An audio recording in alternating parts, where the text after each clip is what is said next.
आपने अपना SIR form भर दिया? नहीं भरेंगे आप? नहीं भरूंगी। क्या चीज नहीं भरेंगी मैम? SIR फॉर्म आप नहीं भरेंगे? नहीं भरूंगी। क्यों नहीं भरेंगे? नहीं, क्यों भरना चाहिए मुझे? नागरिकता की मैं तो नागरिक हूँ ना, मेरे पास तमाम दस्तावेज है, तो SIR मुझे क्यों भर रहा है? सत्ता पर तो आप तो अपने मताधिकार से वंचित हो जाएंगी। वही मैंने बोला मैं कैसे वंचित हो जाऊंगी? मैं पूरी उम्र अपना वोट दे रही हूँ। आज अगर SIR नहीं भरूंगी तो मैं वंचित हो जाऊंगी। नहीं तो अगर आप नहीं भरेंगी फॉर्म तो जो डिक्लेरेशन होगा फॉर्म का पूरा उस वक्त सूची आएगी तो उसमें आपका नाम नहीं है। तो फिर आधार कार्ड क्यों बना? मेरा बर्थ सर्टिफिकेट क्यों बना? मेरा डेथ सर्टिफिकेट क्यों बनेगा? मेरे तमाम जो डॉक्यूमेंट्स है वो क्यों बनते तो हैं? इसके लिए कोर्ट गई आप? क्यों जाऊंगी अभी मैं कोर्ट? तो कोर्ट ने तो SIR को कहा कि सही हो रहा है। कोर्ट ने कुछ भी कहा हो, मैं नहीं भरूंगी SIR। अच्छा, आप ये कह रही है कि नाम काटा जा रहा है, उसके बाद आप खुद नहीं भर रही हैं, तो किस तरह का ये विरोध है? नहीं, मेरा विरोध सिर्फ इतना है कि मेरे पास तमाम वैलिड दस्तावेज हैं।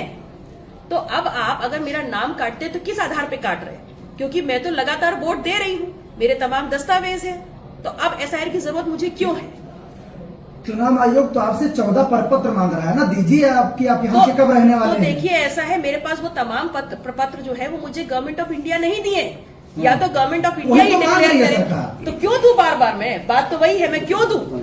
कभी आप मुझसे आधार कार्ड बनवाए तो मैं आधार कार्ड की लाइन में खड़ी हो जाऊं, कभी आप मुझसे पासपोर्ट बनवाए तो पासपोर्ट की लाइन में खड़ी हो जाऊं, और उन तमाम को आप एक ही बार में नल एंड वॉइड कर दें? ऐसा कैसे संभव है? मैम, सुधार प्रक्रिया को पहली बार नहीं, हर बार सुधार प्रक्रिया पे ऑब्जेक्शन नहीं है, सुधार प्रक्रिया पे ऑब्जेक्शन नहीं है, लेकिन जिनके पास दस्तावेज ना हो उनसे SIR करवाइए।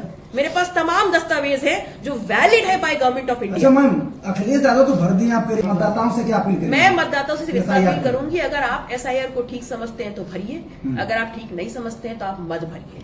मैं ये मानती हूँ कि मैं इस देश की लोकतांत्रिक व्यवस्था में वोटर हूँ, मेरे पास तमाम प्रपत्र हैं, मैं SIR नहीं भरूँ। अच्छा, आप नहीं भरेंगी और आपके कार्यकर्ता भरे?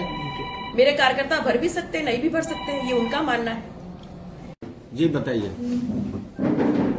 जैसा कि हम सबको जानकारी है कि आगामी वर्ष 2026 में जिला पंचायत का चुनाव है और तत्पश्चात 1 साल का भी वक्त नहीं रहता, हम लोग विधानसभा 2027 में प्रवेश करेंगे। इसी बात को दृष्टिगत रखते हुए हर राजनीतिक पार्टी अपने अपने स्तर पर अपने संगठन को मजबूती देने का काम कर रही है और हम भी उसी सापेक्ष गोंडा जनपद में आए हैं। यहाँ पर कार्यकर्ताओं के साथ बैठ करके संगठन की समीक्षा होगी, विधानसभा वार हम किस हद तक मुस्तैदी से काम कर रहे हैं, किन विषयों पर हम जनता के बीच में जाने का काम कर रहे हैं, इन तमाम विषयों पे चर्चा होगी और उसका एक इंस्पेक्शन और परीक्षण होगा।